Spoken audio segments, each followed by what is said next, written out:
Good morning সকলকে। দীঘাতে দুদিন কাটানোর পরে আজ আমাদের ডেস্টিনেশন মন্দারমণি।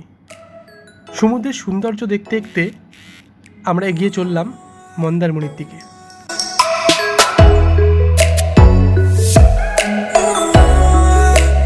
অবশেষে আমরা পৌঁছালাম আমাদের destination resort Kiss of Sea. সবার মুখে অনেক শুনেছি, ইউটিউবে প্রচুর দেখেছি, খুব ইচ্ছা ছিল আসার, সেই কারণে আজকে আমরা চলে এসেছি। তো চলো সবাইকে একটু দেখিয়ে নিই।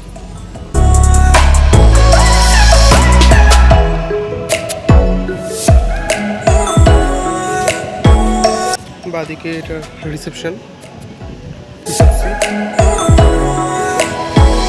আসলে অবশ্যই সকলকে বলবো, যদি সম্ভব হয়, যদি ঘর পান তাহলে অবশ্যই বুক করবেন দ্য কিস অফ সির।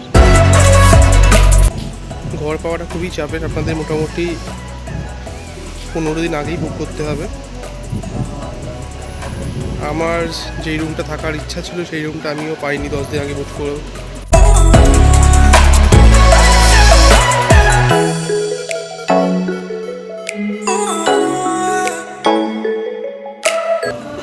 আমাদের রুমটা আগে দেখিয়ে নিই। আমাদের রুম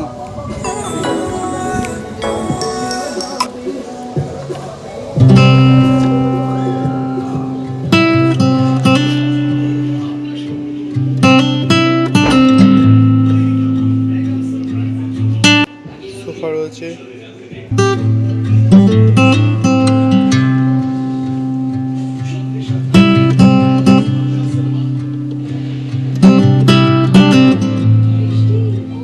নিজেও চা করে খেতে পারবেন, ইলেকট্রিক কেটেল, সাথে সুগার,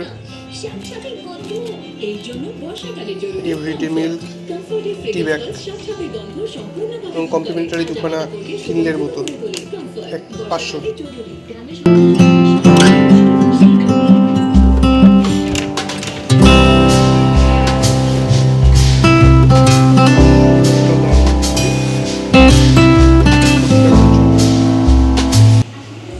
তার সাথে দিয়েছে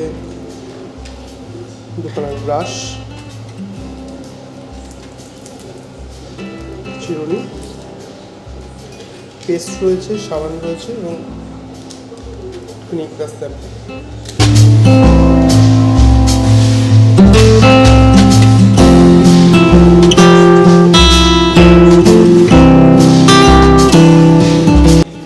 রুম থেকে বেরিয়েই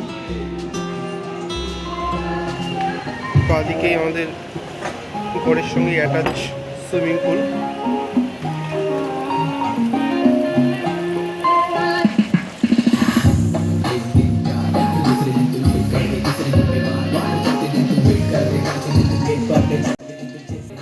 আর এখানকার সব থেকে ইন্টারেস্ট যেটা, সব থেকে সুন্দর জায়গা, करते पब्लिक ने झाड़ा मेरे को एक लड़की को डेट करते, वो लड़की पूछे मेरे को कैसे तुम सब फेस करते, मैं बोला मेरे पीछे एक टाइम जरा वेट कर दे, कैसा माता डीओ देख घर तक। এটা হলো এই জায়গাটা।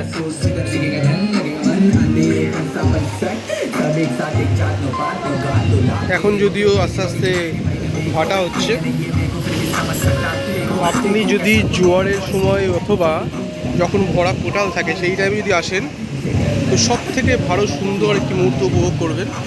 কারণ এই ঢেউগুলো সোজা এসে বাড়ি খায় এই হোটেলের এই দেওয়ালে। আপনি যদি এখানেও সামনে বসে থাকেন, আপনি এখানে বসেই স্নান করার উপভোগ করতে পারেন। স্নানের মজা নিতে আপনাকে সমুদ্রে নামতে হবে না। সুন্দর একটি বাচ্চাদের খেলার জায়গাও রয়েছে। আর সব থেকে কস্টলি রুম যদি বলতে হয় সেটা হলো এই রুমটা, যেটা আপনারা দেখতে পাচ্ছেন ফার্স্ট ফ্লোরে। ওখানে আপনি বেডে বসে শুয়েও সরাসরি সমুদ্র দর্শন করতে পারবেন।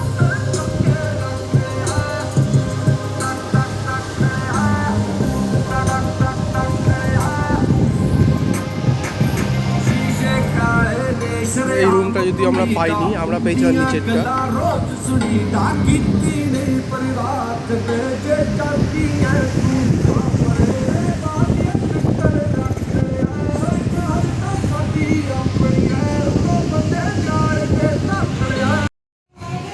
Good evening.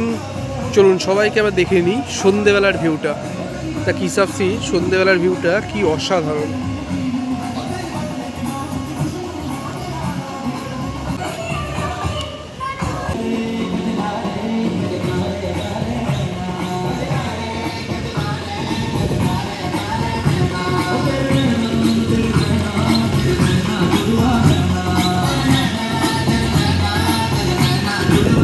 সুইমিং পুলে সুন্দর আলোর খেলা।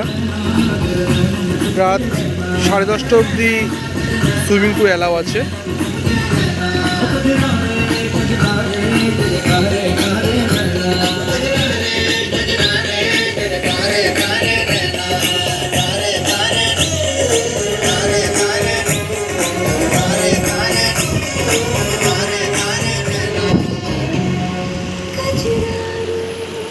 Total view.